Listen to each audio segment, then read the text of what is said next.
Diany, welcome to the cave. Thank you so much for having me. Listeners, the viewers can tune in, can see you on your latest project, The Valet on Hulu. They can see you on Blacklist. You've done a few different projects throughout the year. You've been busy. I have been busy. It kind of sounds awful to say, but the pandemic was really good for me. Oh God, I'm so sorry. I'm so sorry. I said it. It's out there. So before we jump into your latest project, like I was doing some research on you, saw that you grew up an army brat. How do you go from that into like all of a sudden you want to jump into the entertainment industry? What pushed you to this? Oh no, it was a total accident. I actually I just aged out of being able to do reservist duty. I'd say 4 years ago. Wow. And right up until then, I was still thinking I would at least join the reserves. So it's not even a thing I still think I do full time. I'm just lucky enough to do it. But honestly, I moved to New York to take the State Department test because after I realized I wasn't going to be able to do ROTC in college, I thought, Hmm. let me shift and let me see if I can work in the government in some capacity. And while I was there, a friend of mine from college said something basically akin to, hey, you speak Spanish, and I know you sing because you did one or two things in college with us. Dora the Explorer is holding auditions. Have you ever heard of it? I hadn't. So I looked it up. I made up a resume because I didn't have any. I had two summer stock. I don't know if you know what that is, but basically, like an apprenticeship over the summer Okay. during college credits. And I was working at a fashion house. So I asked them if they would take a headshot for me, and I booked that. And I have been kind of accidentally booking ever since then. That's awesome. What so like I saw that your parents were in the military also and everything. Like when you told them, okay, you know what, I'm gonna go the other way, what was their thoughts about this?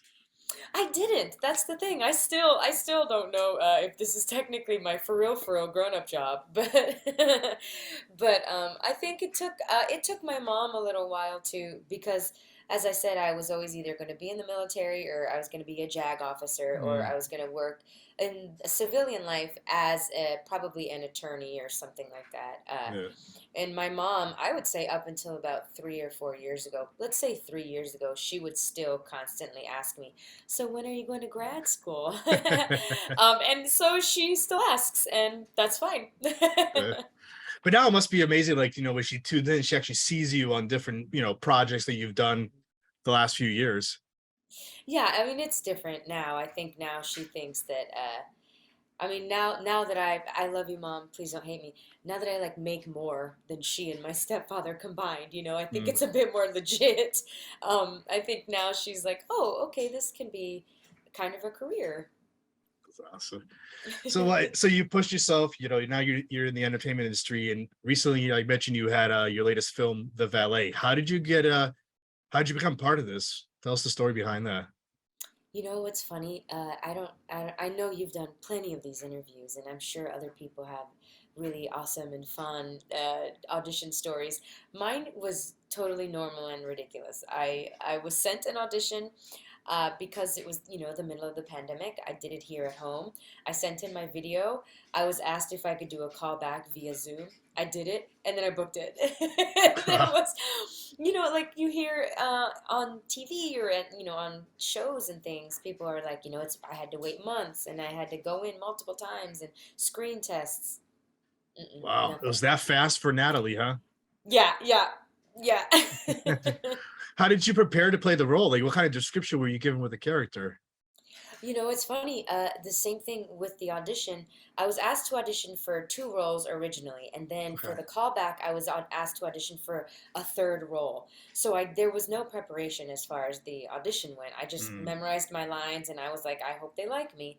And as far as booking Natalie, I know that they asked if I could ride bikes and okay. things like that for a scene that, if you've seen the movie, is cut.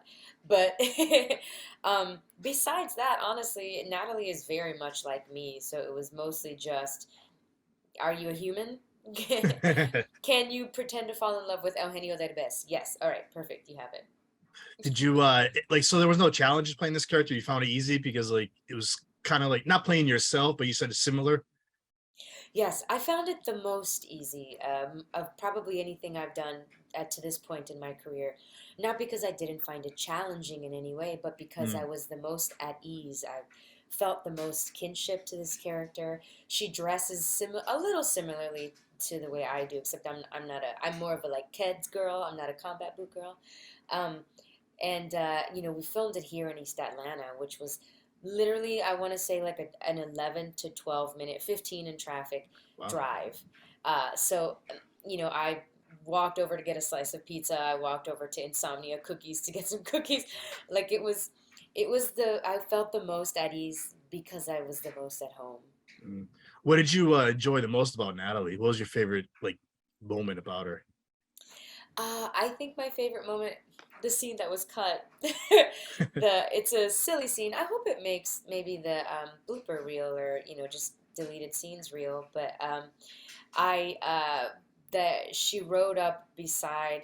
There's this really beautiful scene in the movie where Eugenio is looking out of the window of his limousine, and he's sort of seeing his city, and he's seeing the beautiful culture in it, and how lovely and inclusive it is, and he's starting to feel, oh, this is my home, and I can bring this to this famous woman's life.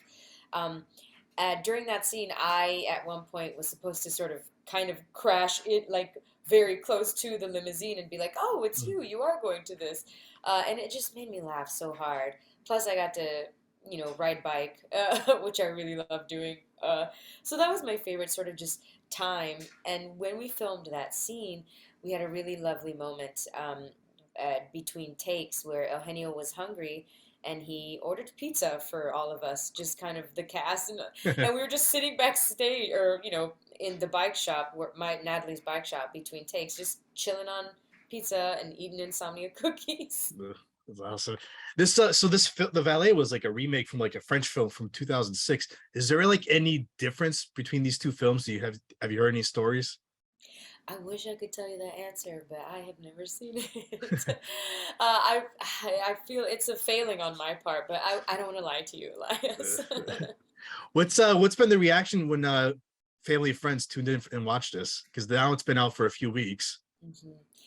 You know what's funny? A lot of my Latina friends and family, because Carmen Salinas is in it as well, and I don't know if you know a lot about that, but she was huge in Latin American culture. If you watched telenovelas or Spanish language TV, you grew up with Carmen Salinas, and she passed away right before. Uh, Yeah, she passed away over the summer. No, she passed away like over the course of this year. Like I would say maybe around Halloweeny, around October or something like that. okay. Um, so a lot of people were like, "Oh my God, you got to work with her," and Eugenio is a huge touchstone in my culture, and working with him is a huge.